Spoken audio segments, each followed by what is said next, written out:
शैलपुत्री देवी दुर्गा के 9 रूप में पहले स्वरूप में जानी जाती है।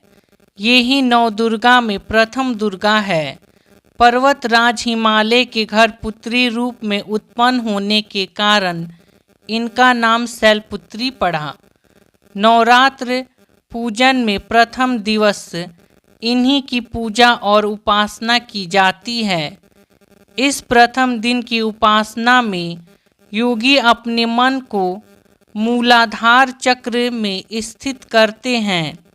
यहीं से उनकी योग साधना का प्रारंभ होता है।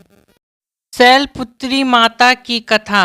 एक बार प्रजापति दक्ष ने एक बहुत बड़ा यज्ञ किया।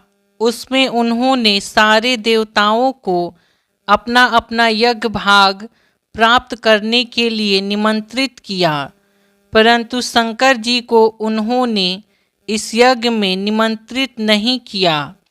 सती ने जब सुना कि उनके पिता एक अत्यंत विशाल यज्ञ का अनुष्ठान कर रहे हैं, तब वहां जाने के लिए उनका मन विकल हो उठा। अपनी यह इच्छा उन्होंने शंकर जी को बताई। सारी बातों पर विचार करने के बाद उन्होंने कहा, प्रजापति दक्ष किसी कारणवश हमसे रुष्ट हैं।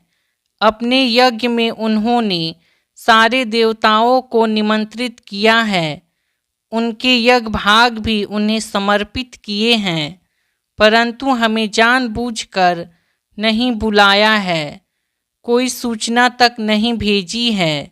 ऐसे स्थिति में वहां जाना किसी प्रकार भी श्रेयस्कर नहीं होगा।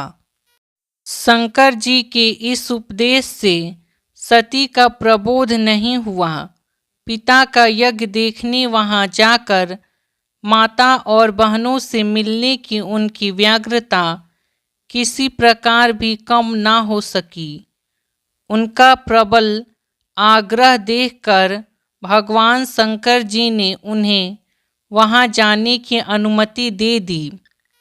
सती ने पिता के घर पहुंचकर देखा कि कोई भी उनसे आदर और प्रेम के साथ बातचीत नहीं कर रहा है। सारे लोग मुंह फेरे हुए हैं। केवल उनकी माता ने स्नेह से उन्हें गले लगाया। बहनों की बातों में व्यंग और उपहास के भाव भरे हुए थे।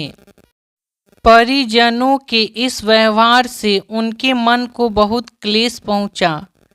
उन्होंने यह भी देखा कि वहां चतुर्दिक भगवान शंकर जी के प्रति तिरस्कार का भाव भरा हुआ है। दक्ष ने उनके प्रति कुछ अपमानजनक वचन भी कहे। यह सब देखकर सती का हृदय क्षोभ, ग्लानि और क्रोध से संतप्त हो उठा। उन्होंने सोचा, भगवान शंकर जी की बात ना मान यहाँ आकर मैंने बहुत बड़ी गलती की है। वे अपने पति भगवान शंकर के इस अपमान को सह ना सकी। उन्होंने अपने उस रूप को तत्क्षण वहीं योगा अग्नि द्वारा जलाकर भस्म कर दिया। वज्रपात के समान इस दारुण दुखद घटना को सुनकर शंकर जी ने क्रोधित हो अपने गणों को भेजकर दक्ष के उस यज्ञ को पूर्णतः विध्वंस करा दिया। सती ने योगाग्नि द्वारा अपने शरीर को भस्म कर अगले जन्म में शैलराज हिमालय की पुत्री के रूप में जन्म लिया। इस बार वे शैलपुत्री नाम से विख्यात हुई। पार्वती, हेमवती भी उन्हीं के नाम हैं। उपनिषद की एक कथा के अनुसार इन्हीं ने हेमवती स्वरूप से देवताओं का गर्व भंजन किया था। बोलिए शैलपुत्री माता की जय।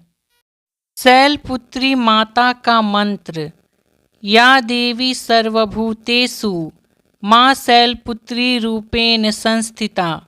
नमस्तस्यै नमस्तस्यै नमस्तस्यै नमो नमः। ओम देवी शैलपुत्र्यै नमः।